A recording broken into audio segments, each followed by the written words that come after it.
Hi sisters, இன்றைக்கி நம்மளோட குட்டி கார்டனோட க்ளீனிங் ஒர்க் தாங்க பார்க்க போகிறோம். இது ஃபுல்லுமே வந்து துளசி செடி தாங்க. இது செடின்னு சொல்கிறத விட மரம் தான் சொல்லணும், அவ்வளோ வளர்ந்துருச்சு.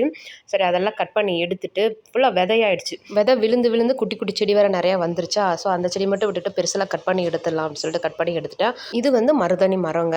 நம்ம வந்து ஒகேனக்கல் போகும்போது நம்ம தங்கி இருந்தோம்ல, அந்த காட்டேஜ் பக்கத்தில் வந்து காவிரி ஆறு ஓடுது. அதில் ரொம்ப தண்ணி கம்மியாயிடுச்சு. பாறைகள் எல்லாம் ஏறி போய் தண்ணியில் உட்காந்து நம்ம விளையாடலாம். அப்படி போகும்போது என்ன ஆச்சுன்னா, 2 பாறைகளோட இடுக்கில் நடு காவிரி ஆறில் இந்த மருதாணி செடி இருந்தது. நான் எடுத்துகிட்டு வந்திருந்தேன். நம்ம வீட்டில் போய் வச்சுக்கலாம் அப்படின்னு சொல்லிட்டு நான் அதை எடுத்துகிட்டு வந்தேன். அதை தான் வந்து இங்கே வச்சுருக்கேன். அப்புறம் பார்த்திங்கன்னா, இது வந்து ஸ்னேக் பிளான்ட்டுங்க. பார்த்திங்க அப்படின்னா இது நிறையா வளர்ந்துருச்சு. சரி, இதையும் க்ளீன் பண்ணிவிட்டு எல்லாத்தையும் தூக்கி போட்டு ஒரு 2 செடி மட்டும் வச்சுக்கலாம் அப்படின்னு சொல்லிட்டு க்ளீன் பண்ண போகிறேன்.